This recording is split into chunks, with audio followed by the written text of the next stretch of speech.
Hello दोस्तों, नमस्ते। कैसे हैं आप लोग?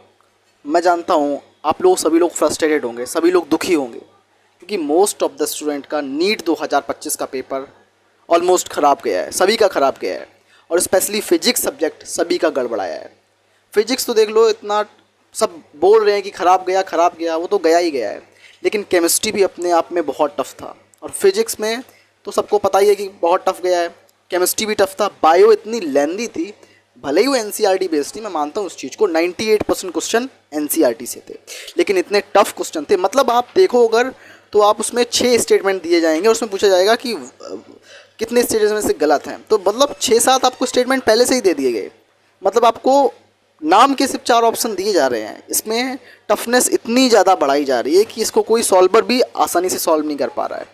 तो जो बच्चे बहुत ज़्यादा दुखी हैं इसके लिए कि नीट गड़बड़ गया, क्या मैं नीट 2026 के लिए ड्रॉप लूँ या ना लूँ, ये बहुत कॉम्प्लिकेटेड चीज़ है। ये आपके ऊपर डिपेंड करता है कि आप ड्रॉप लेना चाहते हो या नहीं लेना चाहते। इसमें आपको अपने दोस्त की बात नहीं सुननी, इसमें आपको टीचर की बात नहीं सुननी। अगर आपको खुद से लगता है कि मैं निकाल पाऊँगा नीट 2026, तब आप ड्रॉप लो, क्योंकि आप जब ड्रॉप लेते हो तो आप अपनी समय बर्बाद करते हो। इसमें पूरी साल जाती है आपकी।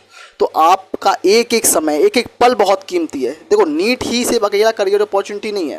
नीट के अलावा भी बीएससी नर्सिंग है और बीएएमएस है। मैं तो बोलूँगा कि अगर आपका 5वां ड्रॉप है तो नीट में बिल्कुल मत आओ, क्योंकि 5 साल में तो नीट तो बस एक कॉम्पिटेटिव एग्जाम है। मतलब आपको नीट को क्रैक करके आप एमबीबीएस में एडमिशन लेते हो, मतलब ये एक एंट्रेंस एग्जाम है।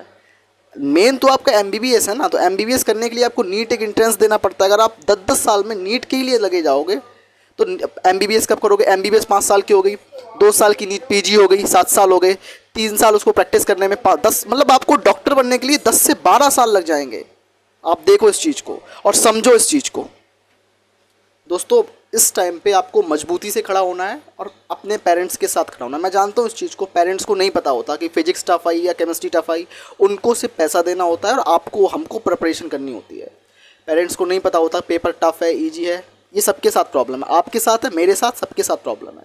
लेकिन इस सिचुएशन में हमें स्ट्रांगली बिहेव करना है। मतलब हमें, अगर हमारा नंबर कम आ रहे हैं, ज़्यादा आ रहे हैं, सिलेक्शन हो रहा है या सिलेक्शन नहीं हो रहा, हमें उस चीज़ से मतलब नहीं है। लेकिन ये बात याद रखो, नीट में नंबर कम आ रहे हैं तो नंबर कम होने से सिलेक्शन नहीं रुकेगा किसी बच्चे का, क्योंकि पेपर 1-2 बच्चे का ख़राब नहीं गया है, मोस्ट ऑफ द सभी बच्चों का पेपर ख़राब गया है।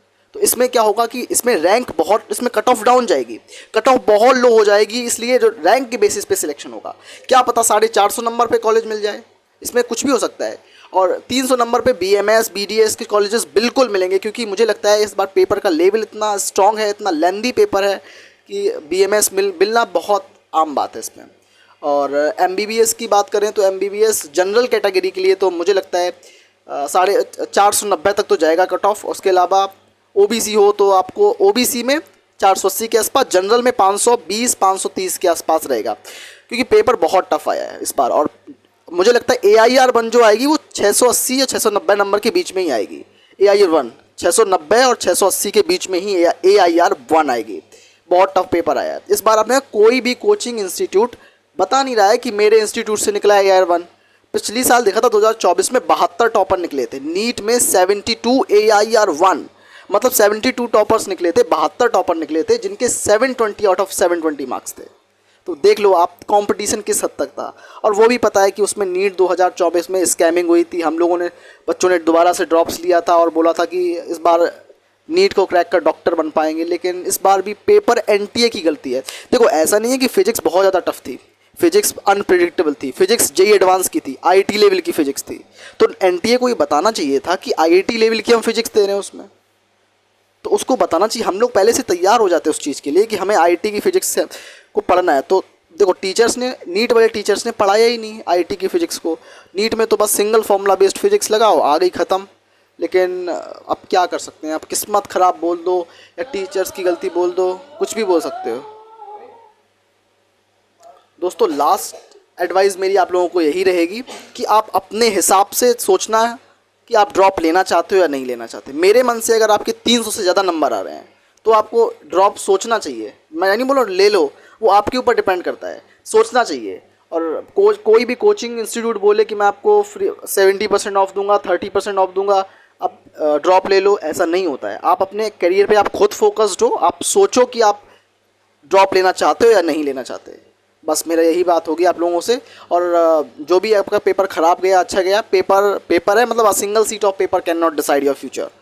तो मिलते ही ऐसी वीडियो में, तब तक के लिए धन्यवाद।